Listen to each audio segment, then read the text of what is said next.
Hello，大家好，又係我 Raymond。今日係年初四啊，年初四，2026年嘅2月20號，星期五啦，又係 Happy Weekend，又係年初四。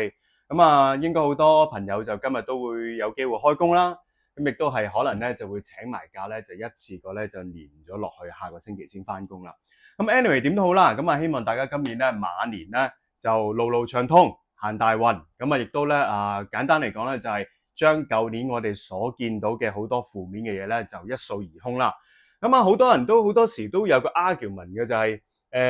喺農曆新年嘅時候，或者我哋中國人嘅過時過節啦，我哋係唔係去恭喜人哋一句説話，就能夠係可以咧帶嚟一個嘅好運咧？又或者係好似恭喜發財都恭喜咗好多年咯喎，但係好似咁多年都未見有發財嘅隨住人年紀長大啦，其實都明白嘅。我哋係好多時咧需要咧靠一啲嘅節日啊、啲氣氛啦，喺一年365日裏面咧，就為自己咧叉電咧打氣嘅。因為人嘅生活裏面咧，一定係有高高低低、起起跌跌去面對啦。但係點都好啦，我哋如果有多時做人做事咧，就本住一個心，就係一個信心、善心嘅話咧。其實好多時咧就要開始學識咧，就唔好係太過一個叫執着一個嘅論斷啦，咁就令到咧自己每一次嘅生活啊，處理各方面嘅事件啦，好多時都會好多嘅驚喜，好多 surprise。但係我都明嘅隨住各方面嘅社會因素轉變啦，我哋都會見到啦就住喺啱啱過年前啦，咁我哋都見到好多唔同嘅負面嘅新聞啦。當然好嘅新聞啦，亦都係好多。有一單咧都幾得意嘅，幾得意就係咧，講緊喺日本啊，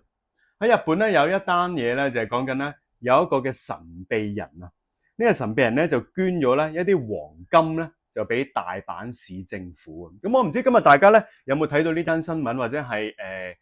可能喺唔同地區嘅網上咧，其實你早少少已經睇過噶啦。我見到呢單新聞咧就出咗嚟之後咧，就覺得幾得意，因為正式就香港嘅媒體有報道啦，就變咗係個中文啦，多啲仔細嘢，原本就立一立就算數啦。我覺得幾值得喺新正頭啦，同大家分享，因為同一啲嘅金有關啦。大阪市嘅政府即係水務署水道局咧，就公布咗咧2月19號咧就收到個匿名嘅人士捐贈咗咧21公斤 kg 嘅黃金。價值咧就係5.6億日元啊，大概咧係2800萬港紙。對方咧捐贈咧就係希望係要求匿名啦。第二咧就希望咧喺下一個嘅計劃當中啦，呢個嘅水道局咧能夠將佢用嚟咧解決當地嘅水管老化問題就係做一啲嘅翻新工程啊，即係用呢2800萬去做啊。希望咧就盡快做啦。日本嘅讀賣新聞就報道咗之後咧，就透露多少少啦，就話咧喺捐贈嘅事件實際上咧係喺舊年發生嘅。所以頭先我講過咧，其實咧喺之前有一啲新聞網上都曾經有少少輕透露過嘅。而局方咧就喺舊年嘅11月18號咧就收到啦我想向水道局捐款嘅電話之後咧，就冇諗過咧就突然之間好快就收到呢啲金條啦。呢位匿名嘅捐贈者咧，仲捐咗呢個金條之前啊，其實咧佢喺10月份咧就已經向呢個嘅水道局啦，就捐咗50萬嘅日元噶啦。睇呢啲銀碼咧，似乎唔係話一個係超級富豪，應該係一啲咧本身係我哋叫做 well-being 或者 well-off 咗嘅，即係話都幾生活無憂，或者可能已經年紀漸長啦，就將佢手頭上嘢咧。就捐出嚟，當然佢應該係大阪市嘅居民啦，因為想為嗰個區咧做翻少少嘢啦。亦都根據翻大阪市2月13號發布嘅新聞稿啦。由於咧經濟嘅增長咧係好耐好急速啦，亦都已經好耐啦。鋪設嘅水管咧係日本咧就最先面臨咗啲基礎設施嘅老化。其實係㗎，你去到日本見到好多嘢都老化㗎，包括咗喺東京地鐵站啦，即係東京站裏面啦，裏面嗰啲燈啊、電線啊、頂嗰啲各方面啦。好處就係如果個保養得好足夠資金啦，其實係令到人哋有懷舊嘅感覺。即係好多年去翻啦，譬如我哋啦，去翻旅行嘅時候見翻仲係我哋以前見到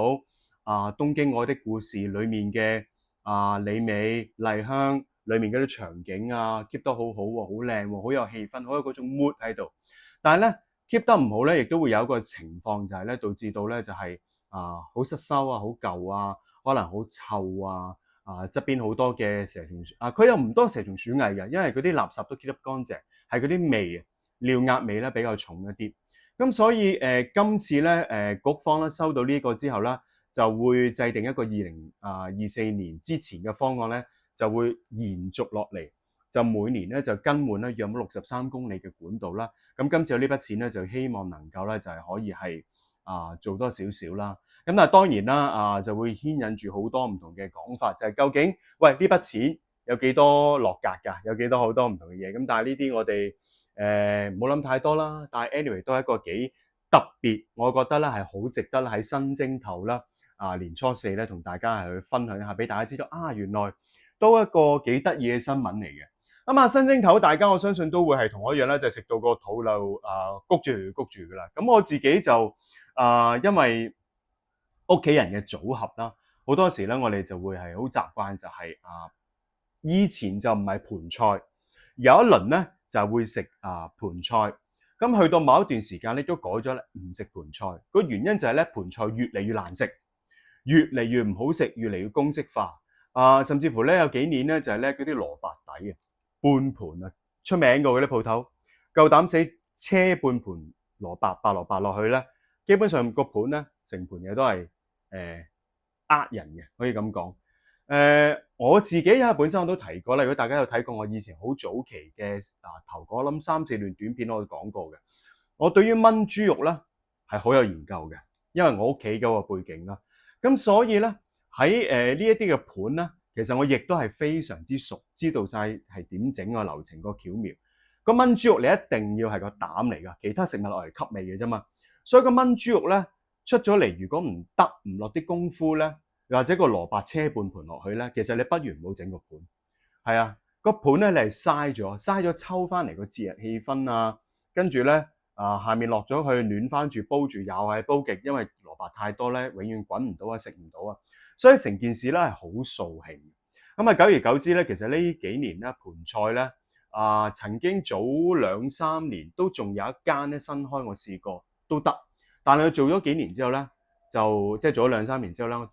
舊年我見佢又係走晒樣唔得嘅。咁所以我就亦都開始就啲同事朋友問到我邊間盤好食好多時我都答唔到，因為真係間間都唔好食。係啦，冇一間嚟 keep 得到。尤其是有啲老字號出名嗰啲咧，嗰嚿豬肉咧劈到鬼死咁大嚿，即係劈到成隻貓屎咁大嚿，一嘢車落去，嗰個盤可能得5-6嚿，係好冇咗一個嘅同理心去諗下個客戶買個盤翻嚟，我哋叫食盤食得多啦，係嘛？肉盤、齋盤咩盤都食。咁但係有啲可能真係1年食一次，有時有 expectation 有期望嘅咧，就會覺得嗰個感覺咧，哇！原來盤係咁好差，不如自己煮仲好啦。咁的而且確係嘅噃。咁煮盤咧係有一啲嘅巧妙提過，就係個炆豬肉。咁炆豬肉咧亦都係裡面個膽嚟嘅。咁所以咧我哋自己炆豬肉咧，我大致上由細到大啦，我見到啦有3款嘅。咁3大類啦，一款就係我哋傳統喺村裏面我哋會做嘅炆豬肉，係啦。咁呢一種炆豬肉咧係最地道、最簡單，但係好考功夫同埋煮嗰個人咧本身對於味覺嘅追求，因為佢用嘅原材料咧係唔多嘅，用嘅調味料亦都係最少嘅，係啦。咁呢一個咧就係我阿爺教我去煮嘅，咁所以到而家啦，我都知道個巧妙喺邊度咧，就係點樣組合形式出咗嚟邊啲位係最傳統，係講緊啦，係基本上係我哋所講嘅村裏面嘅炆豬肉就係呢種做法嚟㗎，但係而家市面上基本上係冇嘅，係啦，要屋企自己家庭式去煮先有。好啦，咁但係呢種風味係咪個個會中意咧？可能唔係嘅，因為而家大家食慣咗兩餸飯食慣咗可能係酒樓嗰啲咧，而家嘅炆豬肉係演變咗嘅，係啦。如果大家中意食圍村式，真正圍村式講緊係即係你當100年前嗰種嘅炆豬肉咧，而家係做到嘅，但係而家係冇人會做嘅，係啦。咁我細個嗰時，我爺都仲會做，所以我知道係點做。好啦，第二種咧就係講緊咧，我哋係輕輕演變咗，由圍村演變咗出嚟，但係未去到街兩餸飯嗰隻，係啦。呢一種咧，我哋喺家庭屋企，可能你爸爸媽媽都會有試過去煮去做嘅，就係嗰種啦。咁呢一種嘅炆豬肉咧，就係已經係偏離咗少少圍村嗰隻，係多咗少少唔同嘅調味料，裡面嘅配料咧都會演變咗少少，開始接近一啲咧盤菜嗰種，係啦。但係亦都有一啲巧妙咧，就係每個家庭有自己嘅 formula 啊，加嘅配料唔同啊，導致咗出嚟個味啊口感唔同。但係多咗嘅嘢離不開嗰兩種咧，就會令到成個盤咧，令成個嘅炆豬肉個味道咧，會有個改變，就係中間呢種啦。好啦，第三種最 extreme 嘅啦，就係而家大家日常喺買盤菜啊、酒樓啊、快餐店訂啊，或者上網訂嘅盤菜嗰啲咧，就係呢一種啦。呢一種咧就已經係叫做市場商業化嘅一個嘅盤菜嘅炆豬肉。呢種炆豬肉咧唔難食到嘅，通街都係噶啦，兩餸飯好多時都做到啊，酒樓做到啦，就係大家日常接觸到呢一種。但係呢一種咧個唔好處咧就係太過商業化，嗰個炆豬肉裡面嘅炆豬肉咧係好多時會係以先烚咗撈味啊！我唔知大家明唔明我講咩嘢？就好似好多時大家做豉油雞咧，究竟係烚咗淋豉油喺面啦，定因為係成隻雞真係揾豉油揾時間慢火去入味？